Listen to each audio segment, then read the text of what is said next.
चला तर मग ऐकूया आजची गोष्ट. गोष्टीचं नाव आहे घट्ट मैत्री.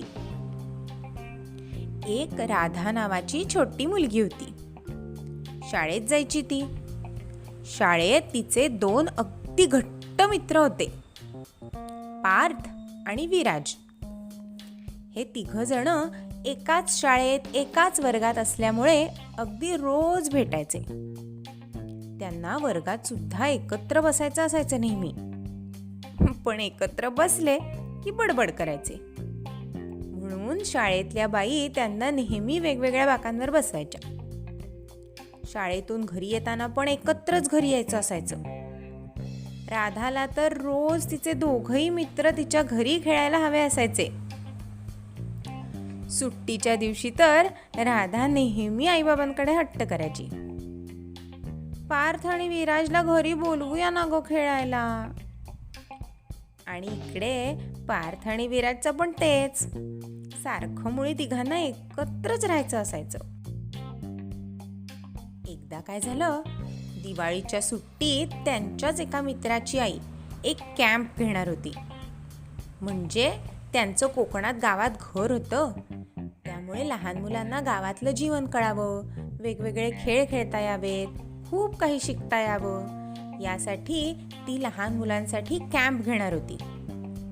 4 दिवस तिथेच राहायचं, आईबाबांना सोडून, आणि खूप मज्जा करायची, शिकायचं, असं सगळं असणार होतं. एकत्र 4 दिवस राहायला मिळणार, आणि ते पण आई बाबा नसताना. हे कळल्यावर राधा, पार्थ आणि विराज तिघही जाम खुश झाले. आई बाबांच्या मागेच लागले, आम्हाला कॅम्पला जायचंच आहे. आई बाबांना पण आधी वाटलं की 4 दिवस एकटे राहतील का हे, याआधी कधी राहिले नव्हते ना असे. पण हे 3 एकत्र आहेत म्हटल्यावर नक्कीच राहतील हे त्यांना कळलं. आणि मित्राचीच आई नेत असल्यामुळे ते लगेचच हो म्हणाले. वाव, मज्जा! राधा, पार्थ आणि विराजचं प्लॅनिंग सुरू झालं.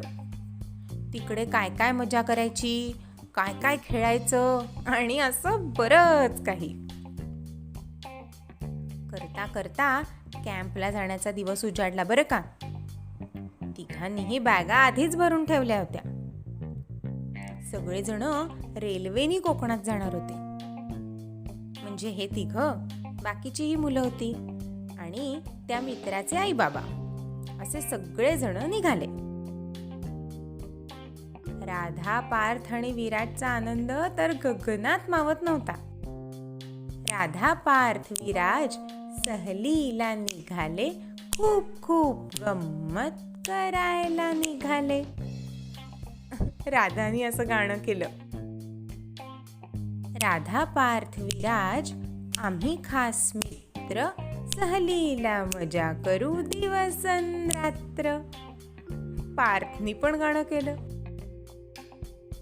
कोकणात कॅम्पसाठी चाललोय आज, धमाल करतील राधा, पार्थ, विराज.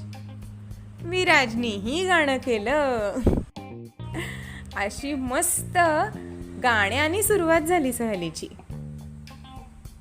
मग काय, गाण्याच्या भेंड्या, दमशेराज, नावगाव फळफूल असे छान खेळ खेळणं चालू होतं रेल्वेत. मध्ये मध्ये खाऊ, चॉकलेट यावर ताव मारणं पण चालू होतं.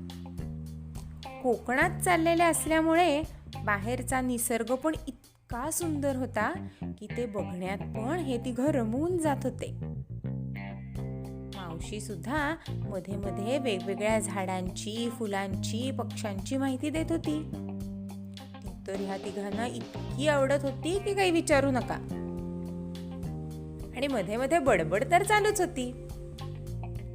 आणि इथे बोलू नका, शांत बसा असं म्हणायलाही कुणी नव्हतं ना. त्यामुळे काय, अखंड बडबड आणि जोर जोरात हसणं खिदळणं चालू होतं.